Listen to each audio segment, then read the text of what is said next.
Hi, everyone. I just finished the webinar, but I had a slew of questions come in about money and tutoring and teaching. So I just wanted to make another video just to address those questions. So I'll just go through them line by line.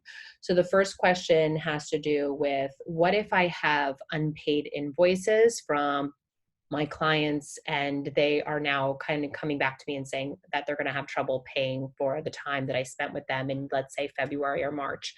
So I get this. I think it's a real concern for a lot of our families is that money is tight. And for some of us working, we're not getting income. So it is important, I think, for professionals to work with families. I would not advise getting rid of the bill, but I would advise working with the family on a payment plan. So you would just take charge of the situation with a really solid communication email. So write an email saying, listen, I acknowledge these are tough times. I acknowledge that things are really difficult right now, and I don't want to overburden you or your family with any of this.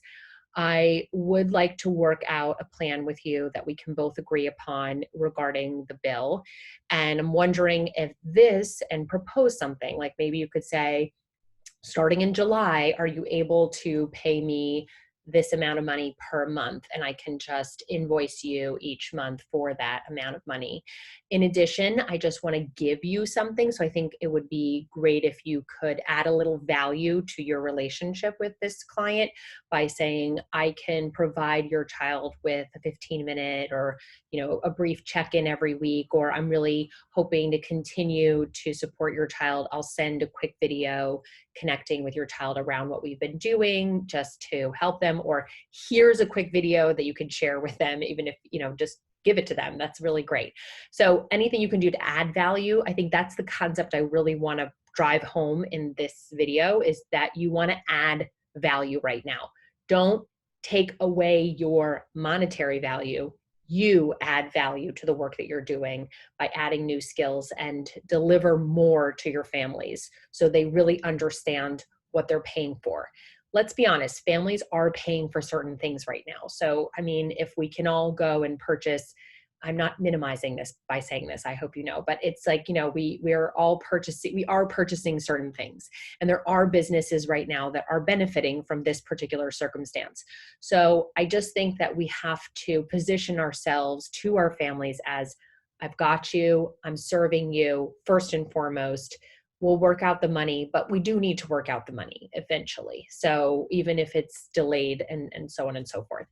I'm not a fan of discounting. I really don't like that. I think that it really says a lot of things. First of all, it says that you're not worth what you were charging. It also shares that you're devaluing yourself. There's a message there. And I don't like any of that. And quite frankly, I wouldn't expect any of the programs that my children are involved in to discount their services at this point.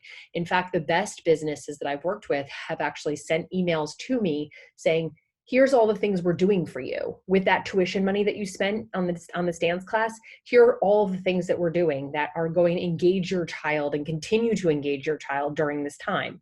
So that's the approach I want you to take during this time too, if you're in business within education. The other thing parents or teachers, were asking about was just, do I discount my tutoring services right now because families are struggling?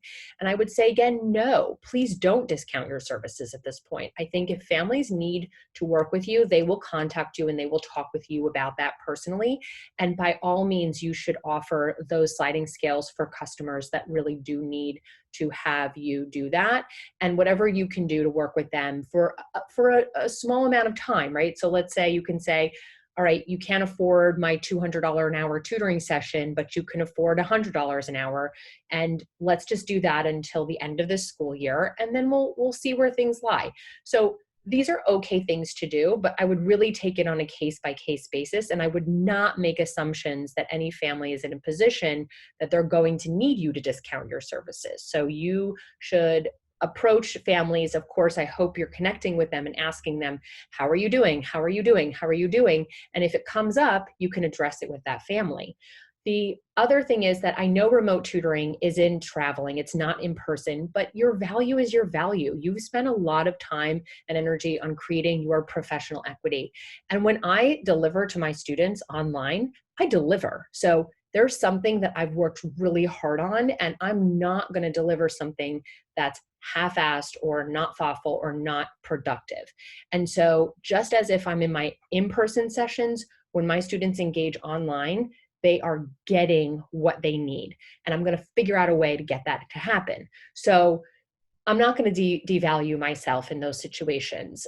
In fact, my, again, go-to is add value to your existing work. I have gotten on additional phone calls with my families. I have sent them additional resources. I've organized them. I have supported them through what they're going through above and beyond what I typically would do if I'm in person with them. So that's what the approach that you need to take to preserve your tutoring practice, to preserve your teaching practice. And let's say you're not necessarily making money off of tutoring, but let's say you're teaching in the school. Again, similarly, your professional equity is what you deliver every day.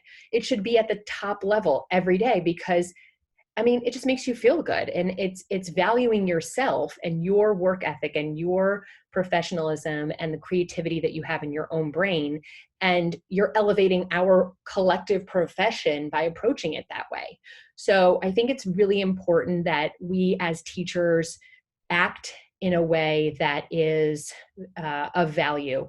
And another teacher was writing to me and just said, what if I typically charge $200 an hour for tutoring, but now that all of this is going on, I start to give some content. How do I price that accordingly?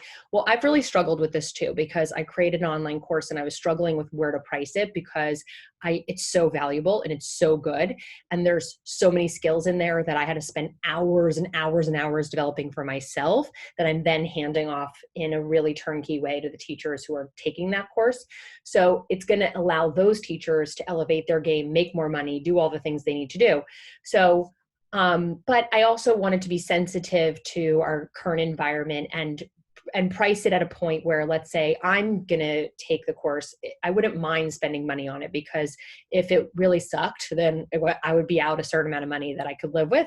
And if it was really amazing, I would feel like I hit the lottery. So I'm kind of going for the latter, but I price it at a reasonable amount at this point. I normally don't, because I'm kind of like a expensive and worth it kind of gal, but I feel like there's value in understanding our current circumstances as well as you put out new material at this time.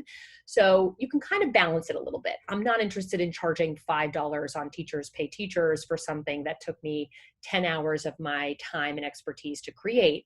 I mean, that's where I get into some of this, these comments that might be a little polarizing in our field, because I really do feel so strongly that teachers are so valuable, and that teachers that I come in contact with each day are worth it. They're worth way more money than what we're paying them. So if you can demand that kind of value for yourself, then it will help all of us, because we kind of need that. So now is the time to add value, add more, and communicate with your family. So talk with them, talk about what you're doing, think about ways that you can care for them. So if you want to go back to that webinar that I made and listen to it again, I do talk a lot about just like how we can be creative in helping families in the current circumstances. And you might just need to be creative about it, and that's okay. So I hope that helps. If you have any other money questions, I'm so happy to answer them, but I do think this is a really important topic for us to be thinking about, and I really appreciate these questions. Thanks.